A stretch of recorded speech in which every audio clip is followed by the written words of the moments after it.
नमस्कार, फिर पैसा बोलता है में आपका स्वागत है। हमारे पास एक चार्टर्ड अकाउंटेंट है, उनके साथ हम बजट की विश्लेषण करेंगे। अनिश जी, ये बजट क्या होती है? बजट आमदनी और खर्चे का हिसाब होता है, लेकिन इस बजट में ना आमदनी कितना आएगा ना खर्चा कितना करेंगे वो नहीं बताया गया है। तो ये बजट में उन्होंने क्या बताया? हमको क्या इस बजट से हम क्या, जो 90 मिनट मैंने सुना, उसमें कोई डिटेल नहीं था। इस साल मैं समझता था, जो थोड़ा बुद्धि है मेरा, उसमें है कि इस साल में कितना पैसा आएगा, मैं इस पैसे को इधर-उधर खर्च करूँगा, वही बजट है। लेकिन इस बजट में ऐसा कोई डिटेल ही नहीं था। इस बजट में ऐसा भाषण दिया गया कि हम लोग अंग्रेजों से आजाद हो गए हैं और अंग्रेजों से आजाद होने के बाद 100 साल तक इंडिया में क्या होगा, लेकिन इस अगले साल क्या करेंगे वो बजट में कुछ नहीं बताया गया है। और किसान की इनकम 2 गुना करने की बात थी 2022 तक, उसके बारे में कुछ नहीं बताया गया है। लेकिन एक और आश्चर्यजनक बात यह है कि फर्टिलाइजर की सब्सिडी कम कर दी गई है, जबकि तेल के दाम, जो क्रूड ऑयल है जो फर्टिलाइजर में सबसे ज्यादा इस्तेमाल होता है, उसके दाम बढ़ गए हैं, लेकिन फर्टिलाइजर की सब्सिडी कम कर दी गई है और मनरेगा का एक्सपेंडिचर भी कम कर दिया गया है। तो मतलब जो लोग भारत में रहते हैं उनको बिल्कुल ही ध्यान नहीं दिया गया है इस बजट में। मैं ये पूछने वाला हूँ, क्या ये हो सकता है कि वो बोल रहे हैं कि वो ऑर्गेनिक फार्मिंग में कंसंट्रेट करेंगे, नेचुरल फार्मिंग में कंसंट्रेट करेंगे? श्रीलंका में क्या हुआ हमने देखा, लेकिन हम लोगों को बताएं कि श्रीलंका में क्या हुआ, क्यों ऑर्गेनिक फार्मिंग सक्सेस नहीं हो सकती। श्रीलंका का तो कहानी अलग है। वहाँ तो पैसा फर्टिलाइजर खरीदने के लिए, खाद्य खरीदने के लिए पैसा नहीं है। यहाँ फर्टिलाइजर सब्सिडी कट कर दिया गया है। तो अभी क्या करना चाह रही है गवर्नमेंट की, वो टारगेटेड सब्सिडी देगी या वो सब्सिडी देना बंद करेगी, या कौन से स्टेट में सब्सिडी देगी, या सिर्फ जहाँ जहाँ इलेक्शन होगा वहाँ सब्सिडी मिलेगा। पीएम किसान जो सबसे बड़ा प्रोजेक्ट था, 2000 रुपए जो प्रधानमंत्री ट्रांसफर करते थे, उसके बारे में क्या अलोकेशन है, उसमें कितना एक्स्ट्रा पैसा दिया जाएगा, जो रोजगार कैसे बढ़ाया जाएगा, इसके बारे में तो एक चर्चा भी नहीं हुआ है। और रोजगार बढ़ नहीं रहा है। इसका तो आप देख सकते हैं, मोटरसाइकिल, 2 पहिया वाहनों की बिक्री बहुत कम है। तो इसके लिए कैसे डिमांड कैसे बढ़ाएंगे? सिर्फ हम लोग प्रोजेक्ट पे प्रोजेक्ट लगाएंगे, लेकिन खरीदारी के लिए कौन आगे आएगा? नहीं, हमने उत्तर प्रदेश में देखा, बिहार में देखा, लोगों ने प्रोटेस्ट किया, पुलिस ने लाठी चार्ज की और 35,000 नौकरियों के लिए लाखों की लोग आए। सफाई कर्मचारी के लिए पीएचडी वाले अप्लाई कर रहे हैं। इससे बहुत संकेत हमको ये मिल रहा है कि उत्तर भारत में नौकरी नहीं है। कैसे नौकरी करेगी ये सरकार? क्या कैसे नए नौकरी उत्पादन करेगी? How will you create jobs? कैसे जॉब्स आएंगे? जो बजट में ये बोला गया कि हम ज्यादा रोड बनाएंगे, ज्यादा ब्रिज बनाएंगे, ज्यादा रोड ब्रिज बनाने से नौकरी आएंगी, लेकिन वो सब लो लेवल, बहुत ही लेबर, मजदूर की नौकरी आएगी। वो मजदूर क्या, हमेशा मजदूर ही रहेगा। मजदूर से आगे भी बढ़ना है। और जो भी ये रोड है, सीमेंट है, ब्रिज बनाते हैं, या जो भी आप इंफ्रास्ट्रक्चर प्रोजेक्ट बनाते हो, इसमें खर्चा करने से तुरंत नौकरियां नहीं आएगी। इसमें बहुत टाइम लगता है और वो पैसा ज्यादा घूमेगा नहीं।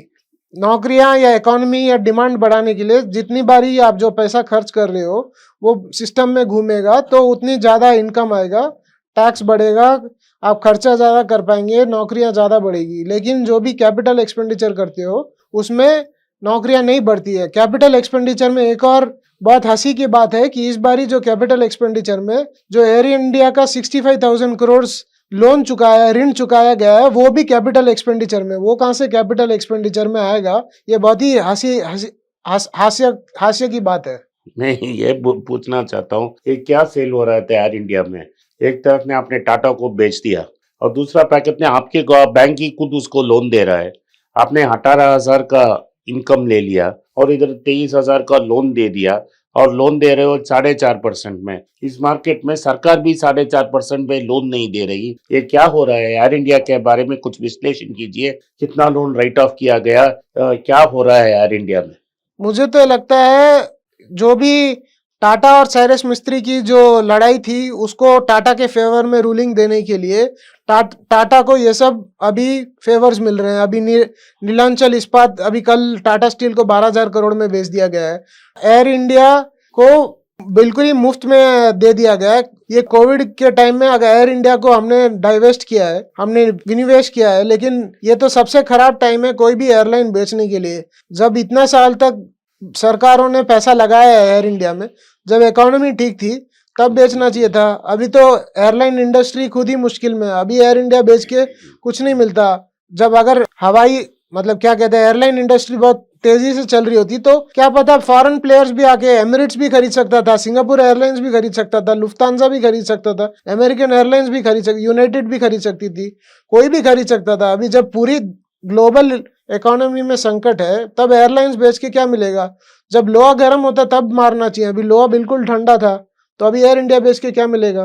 तो आप ये कह रहे हैं कि जो लोन एयर इंडिया को बेचा है उसको कैपिटल एक्सपेंसेस में दिखाया गया है। जो एयर इंडिया टाटा ने जो एयर इंडिया से लिया वो अलग है। जो एयर इंडिया का जो पहले ऋण था जो अब क्योंकि बेच दिया, वो ऋण चुकाना था गवर्नमेंट को, वो कैपिटल एक्सपेंडिचर में दिखाया है। वो कहाँ से कैपिटल एक्सपेंडिचर है? ये सब क्यों मेन स्ट्रीम मीडिया बात नहीं करती है? क्योंकि मेन स्ट्रीम मीडिया आज कौन मीडिया में बात करने के लिए कौन है?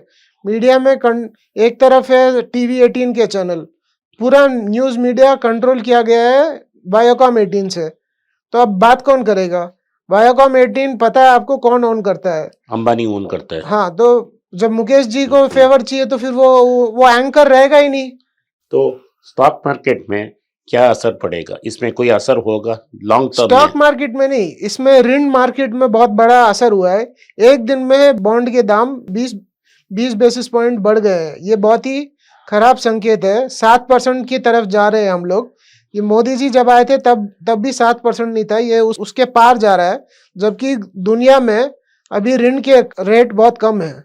और अभी आप देखोगे जो सेंट्रल बैंक है, जो रिजर्व बैंक का रेट है और जो गवर्नमेंट का 10 साल का ऋण का रेट है, वो सबसे ज्यादा गैप है। अभी कोई इकोनॉमिस्ट चिल्लाता नहीं है कि टर्म बहुत ज्यादा गैप है। तो इसका ये संकेत है कि रिजर्व बैंक या तो पीछे रह गया है रेट बढ़ाने में, या मार्केट जानता है कि महंगाई इतनी है कि रिजर्व बैंक को भूल गए मार्केट, और मार्केट ने टेक ओवर कर लिया है ऋण मार्केट में। अभी इतना आप बोल रहे हैं कि ऋण मार्केट में रेट बढ़ रही है, अभी तक फेड ने रेट नहीं बढ़ाया है, लेकिन सब सारे संकेत हैं कि फेड की रेट तो 1% ऊपर जाएगी, चार दफा रेट इंक्रीज करेंगे। तो अगर इतना आज बुरा है तो जब फेड ने 1% ऊपर करेगी, रेट को 1% बढ़ाएगी, तो हमारा मार्केट का क्या होगा? आपका क्या संकेत है? तो पावेल साहब ने अभी बोला है कि जरूरी नहीं है कि हम 4 बारी 1% बढ़ाएं या 75, हम चाहे उसको एक साथ भी कर सकते हैं, क्योंकि अमेरिका में महंगाई इतनी है कि अब वो पॉलिटिक्स पे भारी पड़ रहा है। तो वहाँ पावेल साहब तो पहले भी बढ़ा सकते हैं, लेकिन इस समय जब दुनिया में पैसा महंगा होगा और इंडिया में भी पैसा महंगा होगा, और अभी भी इंडिया अभी उभरा नहीं है आर्थिक संकटों से, तो कैसे उसको संभाला जाएगा? तो फिर क्या हम लोग महंगाई छोड़ देंगे, महंगाई पे ध्यान नहीं देंगे और महंगाई बढ़ते रहने देंगे, या ब्याज दर ऐसे ही रहेंगे? इसके बारे में कौन बात करेगा? क्योंकि जब पैसा इंडिया से बाहर जाएगा, जब पैसा महंगा होगा, तो यहाँ पे लोगों को भी दिक्कत होगी, यहाँ पे भी ब्याज दर बढ़ेंगे। जब ब्याज दर बढ़ेंगे तो लोगों को EMI बढ़ेगा, सब कुछ बढ़ेगा। तो फिर इस समय फिर डिमांड कहाँ से आएगा? जब इंटरेस्ट रेट बढ़ेगा और डिमांड नहीं है ऑलरेडी सिस्टम में, जो दुनिया के विपरीत हो रहा है इंडिया में, तो फिर कैसे सिस्टम चलेगा? तो क्या अच्छे दिन आने वाले हैं या बुरे दिन आने वाले हैं? अच्छे दिन तो ऑलरेडी आ चुके हैं ना। आप देखिए बड़े बड़े कंपनियों के, उद्योगपतियों के कितने अच्छे दिन आ गए हैं। तो फ्री में एयरलाइंस मिल रहा है, किसी को आयरन माइंस फ्री मिल रहा है। अरे इतना जो 2014 वोडाफोन आइडिया कंगाल, आदित्य बिरला जी ने वोडाफोन आइडिया गवर्नमेंट को थमा दिया, इससे बड़ा क्या गिफ्ट चाहिए कुमार मंगलम बिरला को? तो अगर उसके बारे में पूछना चाहता था, जब वोडाफोन आइडिया गवर्नमेंट सेक्टर में हो गया तो क्या गवर्नमेंट बिड करेगी 5G लाइसेंस के लिए? गवर्नमेंट को वोडाफोन, BSNL, MTNL सबको मर्ज कर देना चाहिए, और नहीं अगर सिर्फ जियो और एयरटेल को ही रखना है तो फिर सैलरी देना बंद कर दो और बंद ही कर दो कंपनियां। ये नाटक क्यों करना और टैक्स पेयर का पैसा और क्यों खर्च करना? जो यहाँ पे इतनी सारी प्रॉपर्टी है, BSNL, MTNL, सबको बेच दो। वो मुकेश जी ले लेंगे, या रीट के थ्रू ग्लोबल मार्केट में बेच दो, या फ्लैट बना दो वहां। वैसे ही आप सबको घर देना चाहते हो। तो अगर ये सब होगा तो अगले साल मार्केट कितना नीचे आएगा? पैसा महंगा, लेकिन ये है कि जो मार्केट नीचे आ सकता है या नहीं आ सकता है वो अलग बात है, क्योंकि हमेशा बड़े उद्योगपतियों को फेवर हुआ है, तो उद्योगपतियों को प्रॉफिट बढ़ेगा तो मार्केट नहीं, थोड़ा मैं नीचे आ सकता है। लेकिन हमें देखना चाहिए कि मिड कैप और स्मॉल कैप में क्या होता है। मिड कैप स्मॉल कैप में अगर आरबीआई का रेट 8% हो जाता है तो क्या होगा इसका? तो जब रेट बढ़ेगा तो कंज्यूमर जो खरीदते हैं, आजकल जो भी मोबाइल भी, टीवी भी, वॉशिंग मशीन, फ्रिज, सब लोग लोन लेके खरीदते हैं। जब लोन महंगा होगा और सैलरी लोगों की उतनी बढ़ेगी नहीं, महंगाई है, तो आपके पास खर्च करने के लिए कम पैसा तो रहेगा, डिमांड भी कोलैप्स होगा। डिमांड कोलैप्स होगा। अब अगर डिमांड कोलैप्स होगा तो मालिक कैसा कमाएगा? तो मालिक को फ्रिज, टीवी, मोबाइल फोन बेच के मालिक नहीं बेचता ना, रिलायंस कल इलेक्ट्रॉनिक्स की दुकान चालू करे ना।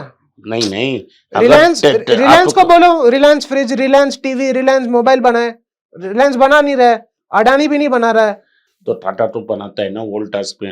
और टाटा को थोड़ा, वो छोटा कंपनी है भाई। टीसीएस में कितना प्रॉफिट है उसको, टाइटन में कितना प्रॉफिट है, गोल्ड का दाम देखा नहीं आपने कितना बढ़ गया है। ठीक है, आप अपने ऐसा कीमती समय आपके साथ मेरे साथ गुजारा और मेरे दर्शक को बताया कि बजट में आपका क्या राय है। धन्यवाद। धन्यवाद, नमस्कार। धन्यवाद, नमस्कार, जय हिंद। आप पैसा बोलता है को सब्सक्राइब करें, अपनी दोस्त के साथ शेयर करें और हमको ये सुझाव दें क्या किस टाइप की प्रोग्राम आप देखना चाहते हैं। नमस्कार। निवेश का बारे में, शेयर मार्केट का बारे में हर दिन हम अपडेट करेंगे पैसा बोलता है हिंदी चैनल में। आप लाइक करिए, शेयर करिए, सब्सक्राइब करिए।